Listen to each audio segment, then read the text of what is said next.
Welcome to At Issue, a regular Speaking of Timmins feature where we address key topics impacting the people of Timmins. On today's show, Logan McMeekin of the Timmins Taxpayers Association. Logan, how are you today?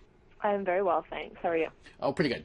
So for those of us who are unfamiliar, or those people who, amongst our viewers who are unfamiliar with taxpayers associations, can you share the role that they traditionally play in their communities? Yeah, sure. The idea of a taxpayers association, I can't take credit for it. It's other municipalities have these associations, and I've definitely been working with these other municipalities to really get an idea of what kind of role they play with council, with administration. And essentially, there's a few areas that they tackle, and the first area is a lot of education, so really getting information out there to clear up rumors, to let people know, how does our tax rate compare? What, things like what are the number of employees at City Hall? What's the population like in Timmins? How can water and sewer rates comparisons across different municipalities? So part of it is educating taxpayers and really getting them interested in municipal level politics, because that's really where we can start to affect change. So as it was brought up, during the elections, because I did start this taxpayers association prior to the elections, the other role of these associations is really to try to ensure transparency and accountability, and really to get the best value for our tax dollars. When you think of, taxpayers and collectively, if we're together, we have a stronger voice than any one individual bringing an issue to the table at a single deputation. If we can get people together, share ideas, and bring them forward together as an association and say, listen, this is, our members are concerned about this. Everyone else has a voice when it comes to budget time. The fire chief is there, everyone is talking about the budget and how it affects their area. And I think the taxpayers need that. They need a voice. They need someone, they need counsel when they're making decisions to know that they're going to be held accountable to the taxpayers as an association, and that's what we're able to do as a group. You and the other current members of the Timmins Taxpayers Association have no doubt identified a few different key areas of concern. Can you identify the main ones for us, please? Yeah, so we're working on so many things right now that it's kind of hard to pick our top two or three. Right now, I would say the biggest thing that we're working on is some educational articles. So, we have a few on our website right now that are, showing the differences in property taxes versus impact assessments and what that means across municipalities. One of the things that we hope to do, do deputations to council, potentially on a monthly basis. So really those types of educational articles are what we're working on right now. We're also working on, just investigating different things. We want the ward system to be brought back to council. It's the way that that's set up right now is not working, so that needs to be addressed now before the next election. We are obviously going to put pressure on council just to look into the OPP costing. That's going to be on the forefront. We will advocate that it should be looked at. That's not to say that we are advocating that they switch to OPP at this stage. We're just saying we need to make an informed decision. We have a few areas we're working on.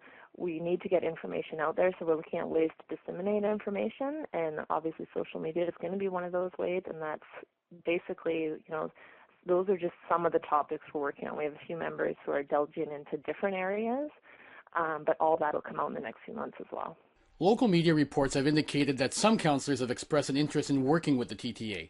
Have you been invited to make a presentation to council during the budget deliberations? And if so, what type of role do you hope to see the TTA play in the process?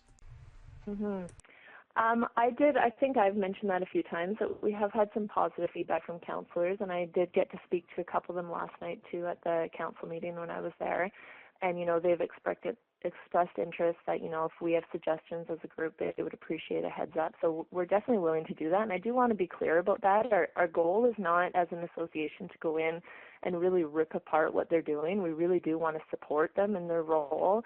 And we want them to succeed. Nothing would make us happier than to, have the city be, sustainable and profitable. So, well, as much as the city can be profitable, it's probably not the right word. So, in terms of the budget process, We will try to have a presence at budget process, but again, that's the roles of the elected officials to make those decisions. And if we do see fit that we should make a presentation during budget process, we will do that. If we realize we're not always going to see eye to eye with them, but we do have some people who are helping us pull up some numbers right now on budget issues.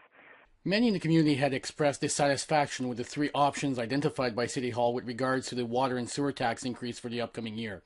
The final decision made by Council was a $30 increase.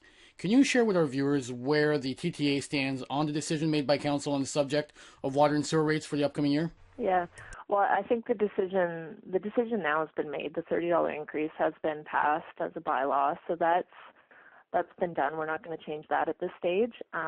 In terms of how the TTA feels about it, I have to say that I think it was, in a way, a win for the taxpayers, and I know not everyone's going to agree with us on this. Obviously, yes, we did put out a statement saying that we'd like to see a 0% increase. Did we think that would be adopted? No.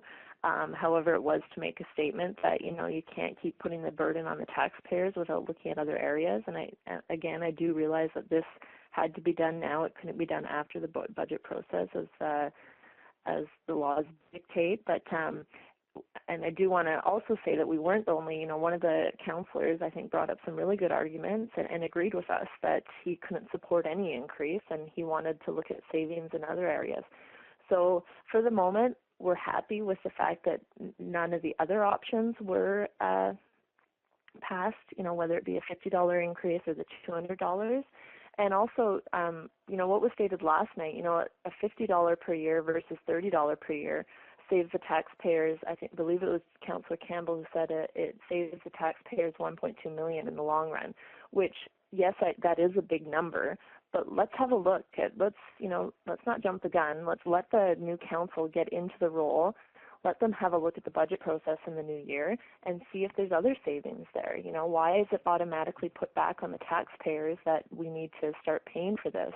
The other thing is that came out in the meeting, which I found to be very interesting, is a misconception that, if we put $200 down, it's going immediately to the sewage treatment over costs, which is, I guess, partly true and partly false, because the debenture from the sewer plant doesn't get locked until later in 2015. So there's still time. If they make changes in the new year, changes, savings from the budget process, why can't those savings be put towards the debenture rather than immediately assuming that we have to raise something for the taxpayers? So also, I do just want to comment on the fact that there was lots of talk last night about comparing water and sewer rates to other municipalities, and that's all fine. We can do that. But you can't just compare one thing. You can't say that, yes, we're doing well for water and sewer rates without comparing, well, what are the property tax differences between us and other municipalities? Because guess what? Our property taxes are higher than other municipalities. Our mill rate is higher. So you can't say that, yes, we're on par for this, but we're already being taxed heavily. We're here to represent all the taxpayers and what we feel is in the best interest of taxpayers right now.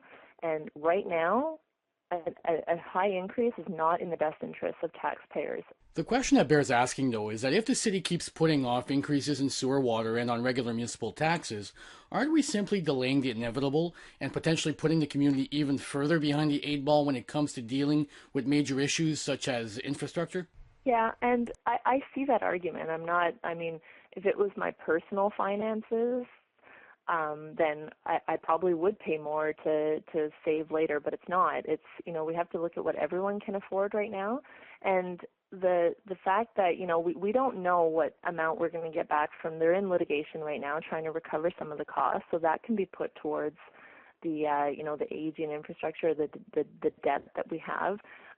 We don't know if, in terms of other government funding, and we don't know what capital projects are going to come up over the next year. So I think, and again, I just want to stress that it's immediately putting a tax on the taxpayers without even looking at other areas. And I really have faith in this council. I really do think that they're going to look for savings elsewhere, and I think there are savings elsewhere, and that's, some of the things that we're going to bring forward over the next coming months are potentially going to be controversial slightly, but every option needs to be explored. in terms of where the city can save money, and not immediately always assume that you can tax the taxpayers a little bit more to recover some of the costs. How will the TTA be able to balance the reality that for every cut or savings proposed in budget deliberations, there is someone somewhere in the community that will be impacted in a negative fashion? A perfect example is Timmins Transit, where the very people you are most trying to protect from higher taxes, those on fixed income, are the ones who'd be most impacted by any further cuts in services with Timmins Transit.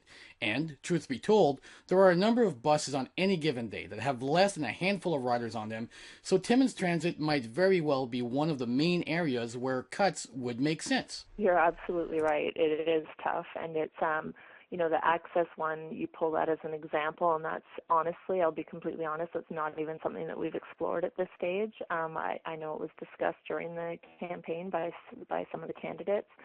So there is definitely going to be some compromise along the way, but I think that once they get into the budget and they need to look at, operational costs, things that aren't maybe necessarily directly affecting taxpayers as well on like a level like you've put as an example, and look at bigger savings in other areas as well. But absolutely, there's going to be some compromise. I'm not saying that we're never going to compromise as an association. I'm just saying that right now I think it was the best decision for the taxpayers at the moment. Logan, can you remind us what your website is, should anybody want to look up any information that you may have on what exactly the Timmins Taxpayers Association is up to and what they're planning to do and what some of their major projects are? It's timminstaxpayer.com. I'd like to thank Logan McMeekin, Acting President of the Timmins Taxpayers Association, for joining us for the very first edition of At Issue, presented by Speaking of Timmins.